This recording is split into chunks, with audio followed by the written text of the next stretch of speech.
इतनी ज़्यादा भीड़ होगी ये तो मैंने कभी सोचा ही नहीं था और बिना सोचे समझे मैं निकल गई। जब मैंने भीड़ देखी तो मेरी तो हालत ही ख़राब हो गई। नमस्ते दोस्तों, तो मैं हूँ आपकी प्रिया रविदास। तो आज मैं और मेरी फ्रेंड निकल गए हैं लॉन्ग ड्राइव पर।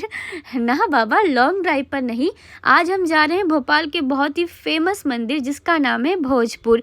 और सबसे खुशी की बात तो ये है कि कुछ टाइम बाद हमारे भोपाल में भी मेट्रो स्टार्ट हो जाएगा। तो मैंने और मेरी फ्रेंड ने सोचा था कि हम न्यू ईयर वाले दिन किसी क्लब और पार्टी में ना जाकर हम सीधे भोजपुर मंदिर जाएंगे, क्योंकि हम दोनों ही शिव जी के बहुत बड़े भक्त थे। बट हम निकल तो गए और हमने ये बिल्कुल भी नहीं सोचा था कि हमें इतनी ज़्यादा भीड़ मिलेगी। इतनी भीड़ देखने के बाद मेरी तो हालत ख़राब हो गई थी कि क्यों ना हम वापस चले जाए। लेकिन थोड़े से आगे आने के बाद हमें यहाँ से पता चला कि पुलिस वाले अंकल ने कहा कि आपको यहाँ पे गाड़ी खड़ी करके पार्क करके आपको यहाँ से 5 किलोमीटर पैदल जाना पड़ेगा। ये सुन के मेरी फ्रेंड बोलती है, नहीं बहन, मुझसे तो नहीं हो पाएगा, क्यों ना हम वापस चलते हैं। फिर मैंने उसको बहुत मनाया, मैंने बोला कि यार इतनी दूर आए हैं और वापस जाना ठीक नहीं है। उसके बाद 5 किलोमीटर जाना मतलब गाइस बहुत बड़ी बात होती। चलते चलते हम कब मंदिर पहुंच गए हमें पता ही नहीं चला, क्योंकि हमें बिल्कुल भी अंदाज़ा नहीं था कि हम 5 किलोमीटर चले हैं। ना ही कोई दर्द था पैरों में, ना कुछ भी था। और हम पहुंच भी गए, हमने प्रसाद भी ले लिया। और जैसे थोड़ा सा और ऊपर जाते तो यहाँ पे ना पानी की व्यवस्था की गई थी। यहाँ पे एम्बुलेंस भी थे, क्योंकि इतनी ज़्यादा भीड़ थी। अगर किसी को कोई प्रॉब्लम होती है तो एम्बुलेंस उसके लिए पहले से ही खड़ी थी। और हम जैसे ही मंदिर के पास पहुंचे गाइस, मैं आपको बता नहीं सकती इतनी ज़्यादा भीड़ थी। इतनी भीड़ मैंने इस मंदिर पे पहले कभी नहीं देखी थी।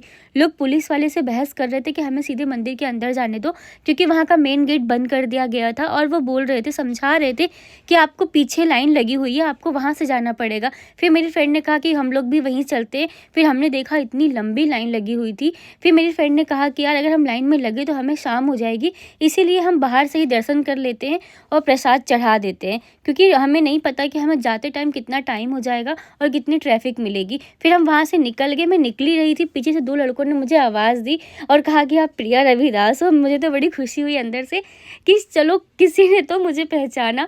और उन्होंने मेरे साथ फ़ोटो वगैरह क्लिक करवाए, मुझे काफ़ी अच्छा लगा कि मेरे फॉलोवर्स तो हैं लेकिन बहुत ही कम लोग होते हैं जो मुझे पहचान पाते हैं। फिर ऐसे में कोई जब मुझे मिलता है ना तो मुझे बहुत खुशी मिलती है।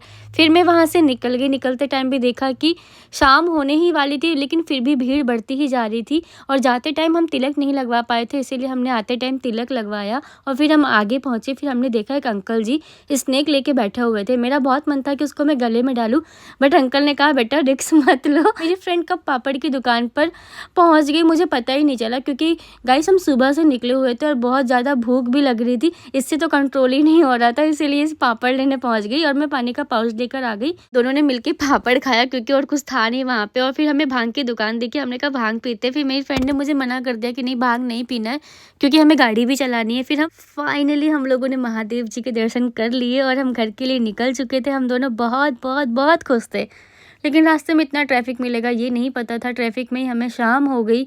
उसके बाद हम दोनों को बहुत तेज़ भूख लग रही थी। फिर हम दोनों ने थोड़ा बहुत फास्ट फूड खाया और इस तरीके से हमने न्यू ईयर सेलिब्रेट किया। और आपने कैसे किया कमेंट बॉक्स में ज़रूर बताएं।